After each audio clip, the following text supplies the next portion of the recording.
Cada um de nós é único, com nossas próprias formas de ver, compreender e ser no mundo.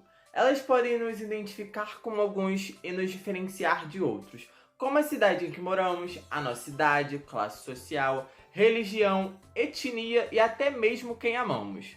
Mas sabemos que por mais que não faça sentido, essa diversidade nem sempre é aceita.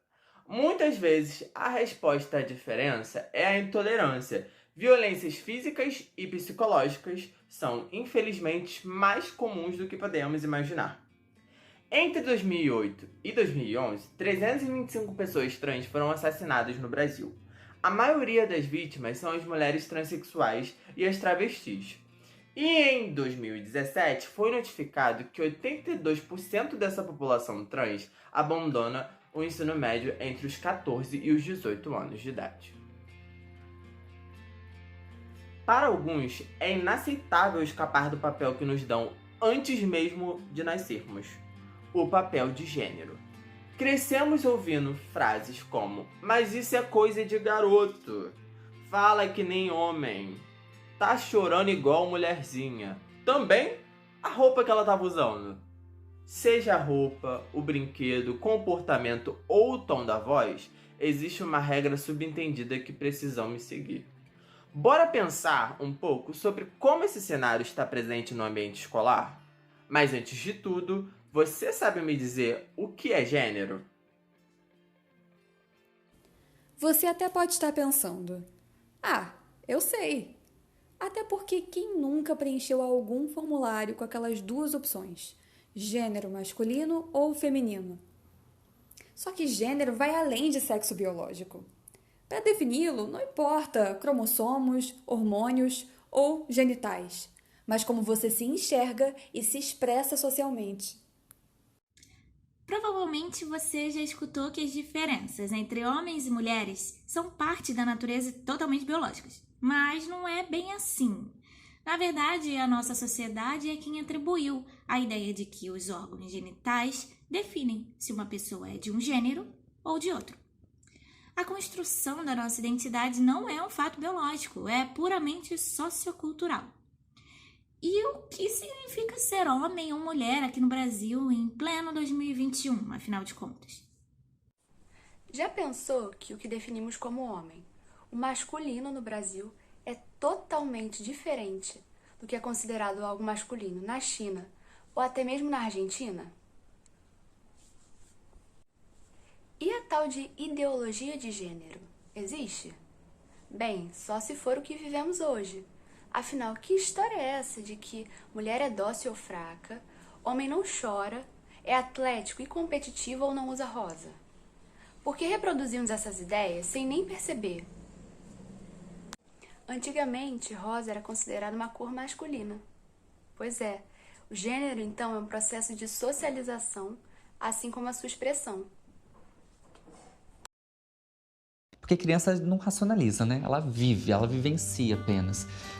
Eu gosto dessa cor, gosto de brincar disso, gosto do meu amiguinho, gosto da minha amiguinha. Essas categorias, essas caixas, elas existem por conta dos adultos. Obsessão de querer categorizar tudo. E ver que as possibilidades são imensas e saber que, inclusive, tudo aquilo que a gente constrói nessa nossa sociedade, ela existe por uma questão de controle social, controle do desejo, controle da sexualidade. Então, assim como é possível construir essas categorias para aprisionar, então a gente, na verdade, pode criar outras para que a gente possa nos libertar.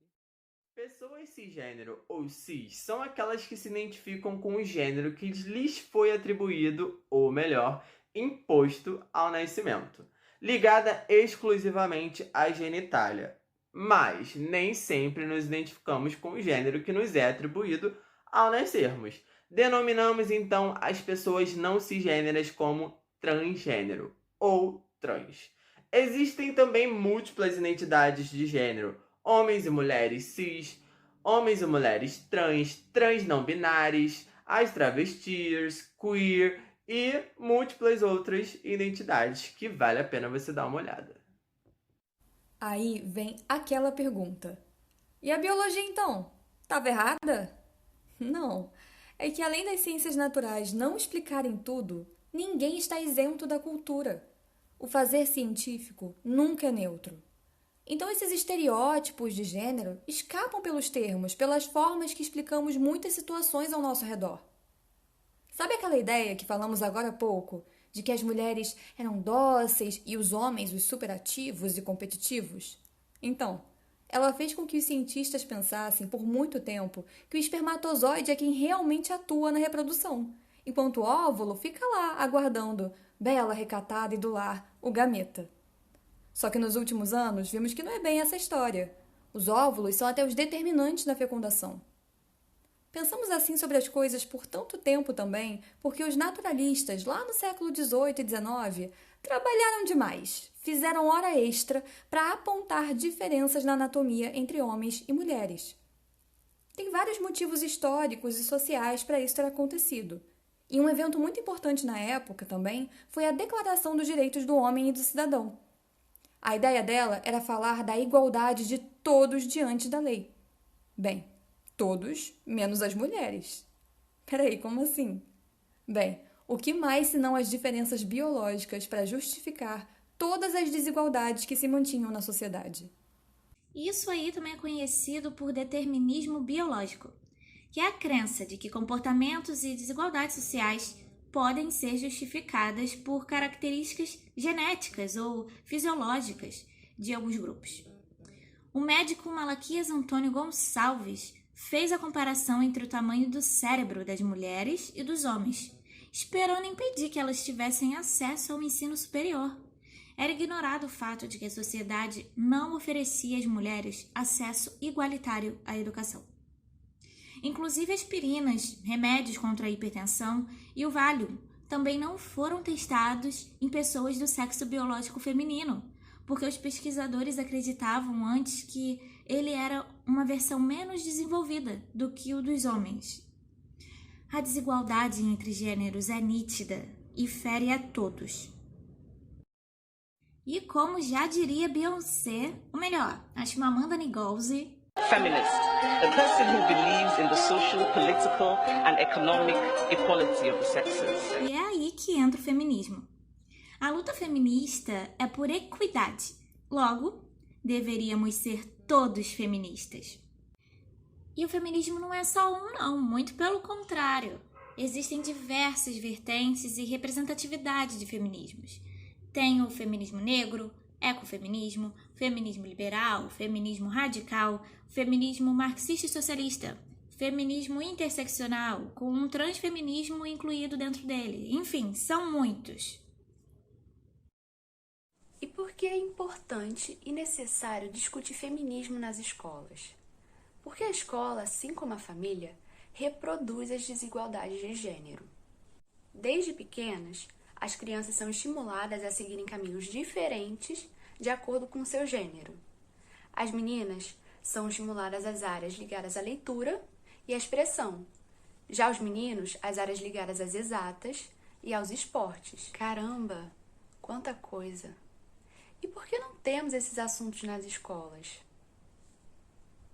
Os alunos LGBTs, eles estão se colocando e estão falando, eu não estou me vendo nesse assunto, eu quero me ver, já que é um futuro para mim, eu quero me ver nesse assunto. Você humanizar essas pessoas e você ter a consciência de que a gente não é apenas, tipo assim, uma pauta, a gente não é um tema, a gente não é um termo, entendeu? A gente somos pessoas, assim, que têm as suas vontades, os seus sonhos, as suas esperanças e tenta só trazer isso para esse espaço que a gente já convive. A partir do momento que a gente deixa que a genitália interfira no direcionamento que nós vamos dar para a educação das nossas crianças, acaba sendo emblemático porque a gente acaba restringindo elas. Realmente, é muito importante e se faz necessário que esses assuntos sejam discutidos na escola. E apesar das muitas dificuldades históricas para que isso ocorra, a escola continua mudando porque nós também estamos.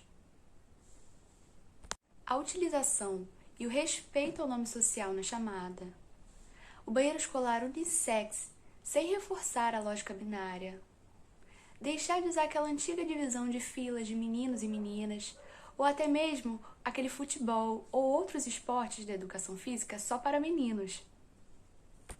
Mas então, qual escola que queremos?